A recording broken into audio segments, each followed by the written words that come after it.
तर नमस्कार मित्रांनो, माझे नाव प्रसाद लक्ष्मण खाडगे. मी इयत्ता 10वीमध्ये शिकतो. कळसुबाई माध्यमिक विद्यालय पारी या विद्यालयाचा मी विद्यार्थी आहे. महाराष्ट्रातील सगळ्यात उंच शिखर कळसुबाई शिखर या शिखराच्या पायथ्याशी बारी नावाचं एक छोटंसं गाव आहे. या गावामध्ये आमची शाळा आहे. तर भारत सरकार शिक्षण मंत्रालय, अटल इनोव्हेशन मिशन आणि नीती आयोग यांच्या संयुक्त विद्यमाने विकसित भारत मॅरेथॉन 2025 हा उपक्रम हाती घेतला आहे आणि तो उपक्रम सध्याच्या काळामध्ये लॉन्चसुद्धा केलेला आहे. तर आमच्या या विद्यालयाने या उपक्रमामध्ये सहभाग घेतलेला आहे. या उपक्रमामध्ये स्वदेशी भारत, आत्मनिर्भर भारत, व्होकल फॉर लोकल आणि समृद्ध भारत अशा 4 थीम आहेत. तर त्यामध्ये व्होकल फॉर लोकल ही आमची थीम आहे. त्यामध्ये आम्ही रानभाजी ही थीम निवडलेली आहे. तर रानभाजी आपल्या शरीराला खूप उपयुक्त असते. इथं दिलेल्या सर्व रानभाज्या आहेत त्या विविध प्रकारच्या आहेत. जसे की तोंडुळे, आळूची भाजी, कांदा अशा विविध प्रकारच्या भाज्या आहेत. या भाज्या आपण आपल्या आहारामध्ये आणल्या पाहिजे. जर आपण या भाज्यांचे सेवन केले नाही, आपल्या आहारामध्ये आणल्या नाही, तर आपल्याला विविध प्रकारचे आजार विकार होऊ शकतात. जसे की आळूची भाजी, तोंडुळे या रानभाज्यामध्ये मोठ्या प्रमाणामध्ये व्हिटॅमिन सी म्हणजे जीवनसत्व सी असते, जीवनसत्व ए, जीवनसत्व क आणि बी कॉम्प्लेक्ससुद्धा असते. तर हे जीवनसत्व आपल्या शरीराला अत्यंत उपयोगी असतात. हे जीवनसत्व आपण शरीरामध्ये वापरले नाही, या भाज्यांचे आपण आहार केला नाही, तर हे जीवनसत्व आपल्याला मिळणार नाही. त्यामुळे आपली पचनक्रिया, आपली जी शरीराची वाढ आहे ती चांगल्या प्रकारे होणार नाही. एवढेच नाही तर आपले शरीर विविध विकारांनी खराब होऊन जाईल. तर या भाज्यांचे आपण सेवन केले पाहिजे जेणेकरून आपले शरीर समृद्ध आणि निरोगी राहील. जसे की आळूची पाने, जसे की ही आळूची पाने ही भाजी आहे. या भाजीमध्ये आपल्याला विविध विटॅमिन दिसतात, विविध जीवनसत्व दिसतात. जसे की आळूच्या पानांमध्ये कॅल्शियम असते.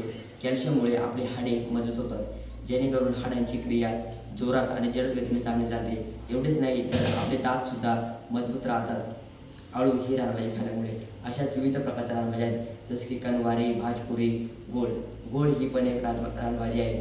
ती मोठ्या प्रमाणामध्ये मोठ्या जंगलामध्ये आढळते. गोळ ही रानभाजी त्वचा किंवा केसांचे आजार यांच्यावर परिणामकारक असते.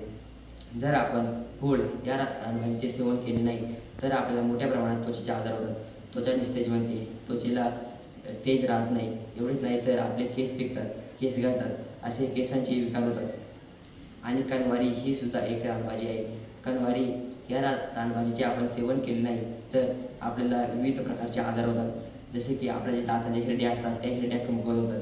हिरड्या कमकुवत झाल्याने आपल्या दातांमधून रक्तसुद्धा येऊ शकते आणि हे आपल्या शरीराला खूपच घातक असते. यामुळे आपल्याला मानसिक रोगसुद्धा होऊ शकतो, कारण दातांमुळे मानसिक रोग मोठ्या प्रमाणात होतात.